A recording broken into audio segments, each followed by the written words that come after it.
हैदराबादच्या मेडीपल्ली पोलिसांना 17 जुलैच्या सकाळी एक मृतदेह सापडला. पीरझादीगुडा भागातल्या एका तलावात. मृतदेह एका तरुणीचा होता. तिने तलावात उडी मारून स्वतःला संपवल्याचा प्राथमिक अंदाज होता. पण धक्कादायक गोष्ट ही होती की या तरुणीच्या अंगावर एकही कपडा नव्हता. तिने नग्नावस्थेत तलावात उडी मारली का, की तिच्यासोबत वेगळंच काहीतरी घडलं होतं, असा प्रश्न होता. पोलिसांनी तपासाची सूत्र हलवली. या तरुणीची ओळख पटवली. तिचं नाव तेजस्विनी. मूळची आंध्र प्रदेशच्या विशाखापट्टणमची. काही दिवसांपूर्वी ती तिच्या आईसोबत हैदराबादला आली आणि पीरझादीगुडा भागात एअरबीएनबी मधून फ्लॅट घेऊन ती आईसोबत राहत होती. पण तिचा थेट मृतदेह सापडल्यानं तिच्यासोबत नेमकं काय घडलं हा प्रश्न उभा राहिला. पोलिसांनी सीसीटीव्ही फुटेजमधून शोध घेतला तेव्हा धक्कादायक खुलासे होत गेले. मध्यरात्री 2:30 वाजण्याच्या सुमारास तेजस्विनी रस्त्यावरून नग्नावस्थेत पळत होती. ती एका मंदिराजवळ थांबली. तिथून तलावाच्या दिशेनं गेली. त्याचवेळी एक तरुण सुद्धा रस्त्याने पळताना दिसला. त्यात ज्या मंदिराजवळ तेजस्विनी थांबली होती त्या मंदिरातली देवीची मूर्तीच गायब होती. सीसीटीव्हीत दिसलं की तेजस्विनीने मूर्ती हातात घेऊन तलावात उडी मारली होती. पण तेजस्विनीने हे का केलं, नेमकं घडलं काय आणि या प्रकाराचं गूढ कायम काय, पाहूया त्या व्हिडिओमधून. नमस्कार, मी शार्दूल आणि तुम्ही बघताय बोल व्हिडिओ. 17 जुलैची सकाळ. पीरझादीगुडाच्या शंकरनगर भागात भाड्यानं राहणाऱ्या अरुणा जोरजोरात ओरडत होत्या. त्या घरातल्या एका रूममध्ये बंद होत्या. रूमला बाहेरून कडी घातली होती. त्यांचा आवाज ऐकून शेजारी धावत आले.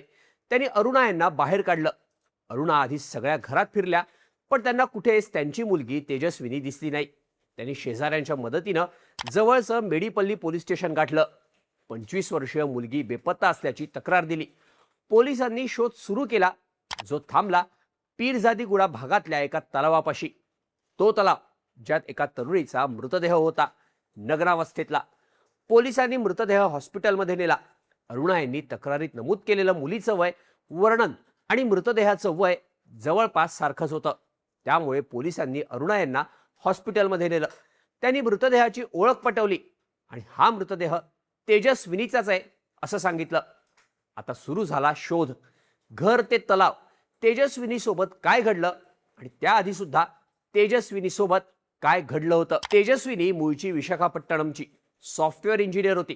बँगलोरमध्ये तगड्या पगाराचा जॉब करत होती. तिच्या आईनं दिलेल्या माहितीनुसार तिचं पॅकेज साधारण लाखात होतं. पण 6 महिन्यांपूर्वी तिने बँगलोरमधला जॉब सोडला. कामाचं प्रचंड प्रेशर आपल्याला सहन होत नाही असं म्हणत तिने रिझाईन केलं आणि ती विशाखापट्टणमला आली. पण तिच्या पुढचे प्रॉब्लेम संपले नव्हते. माध्यमांमध्ये असलेल्या बातम्यांनुसार तेजस्विनीनं आपल्या आईसोबत विशाखापट्टणम मधलं घर सोडलं. तिचे आई वडील दोघांमधल्या वादामुळे वेगळे राहायला लागले होते. पीरझादीगुडा भागात या दोघी काही आठवड्यांपूर्वी राहायला आल्या. इथं त्यांनी एअरबीएनबीच्या माध्यमातून घर घेतलं.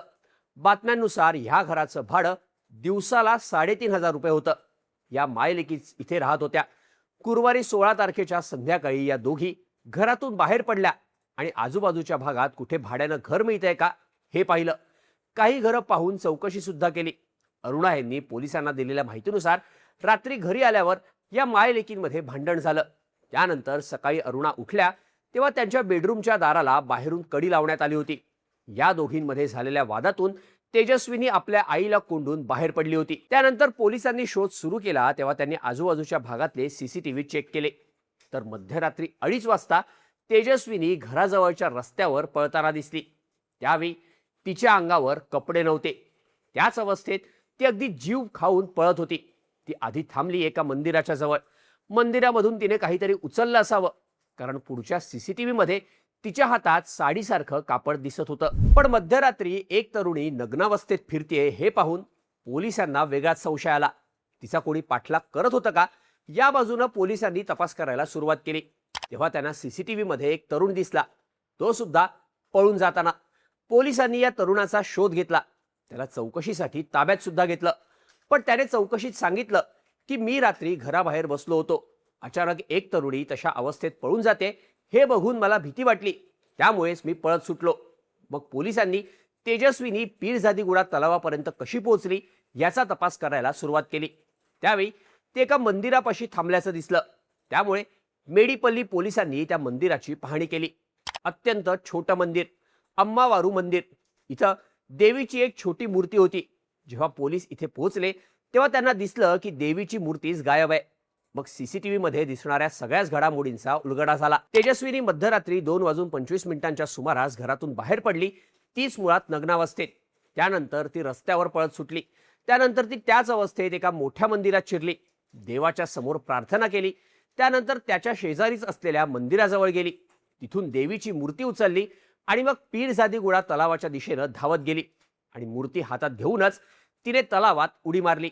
या तलावातून तेजस्विनीचा मृतदेह सापडल्यानंतर पोलिसांनी हायड्रा आणि डीआरएफ पथकाच्या मदतीनं तलावामध्ये त्या मूर्तीचा शोध घेतला. पण ती मूर्ती कुठेच सापडली नाही. साहजिकच या मूर्तीचं गूढ प्रचंड वाढलंय. पण गूढ फक्त गायब झालेल्या मूर्तीचं नाहीये, तर तेजस्विनीने हे सगळं नेमकं का केलं याचं सुद्धा आहे. पोलिसांनी तिच्या आईची म्हणजेच अरुणा राव यांची चौकशी केली. तेव्हा त्यांनी तेजस्विनीबद्दल धक्कादायक माहिती दिली. तेजस्विनीला मागच्या काही दिवसांपासून विचित्र स्वप्न पडायला लागली होती. ती झोपलेली असताना ओरडायची, विचित्र आवाज काढायची, मध्येच उठून बसायची, गोंधळ घालायची. याच गोष्टीवरून 16 तारखेला तिचं आणि तिच्या आईचं भांडण सुद्धा झालं होतं. त्यामुळे त्याच रागातून ती निघून गेली का असा प्रश्न आता पडलाय. पण आईसोबत झालेलं भांडण हे कारण असेल तर तेजस्विनी अंगावर एकही कपडा न घालता बाहेर का पडली हा प्रश्न चिंता वाढवणार आहे. मेडीपल्ली पोलिसांच्या प्राथमिक तपासात तेजस्विनी मागच्या काही महिन्यांपासून डिप्रेशनमध्ये होती हे समोर आलंय. मानसिक तणाव प्रचंड वाढल्यानंच तिनं 6 महिने आधी भरपूर पगार असलेली नोकरी सोडली होती.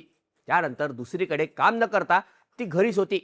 त्यात तिला कुठल्या तरी गोष्टीचा फोबिया म्हणजेच भीती होती आणि त्यातूनच तिने असं पाऊल उचललं असावं असा अंदाजही प्राथमिक तपासानंतर वर्तवण्यात येतोय. पण हा फोबिया नेमका कुठला होता? जर ती इतक्या तणावात होती तर मानसिक उपचार घेत होती का हे प्रश्न अनुत्तरित आहेत. मेडीपल्ली पोलिसांनी तेजस्विनीचा मोबाईल ताब्यात घेतला असून त्यामधून काही माहिती मिळते का ह्याचा तपास सध्या सुरू आहे. सोबतच तेजस्विनी ज्या भागात राहत होती त्या भागात बरीच लोक भाड्यानं राहत होती. त्यांच्यामधल्या कुणाशी तिचं बोलणं सुरू होतं का याचीही माहिती घेतली जाते. फक्त 25 वर्षांची मुलगी गलेलठ्ठ पगार कमवत असताना अचानक नोकरीचा राजीनामा देते, शहर बदलते आणि मध्यरात्री नग्नावस्थेत पळत जात देवीची मूर्ती घेऊन तलावात उडी मारते. हा प्रकार हादरवणार आहे.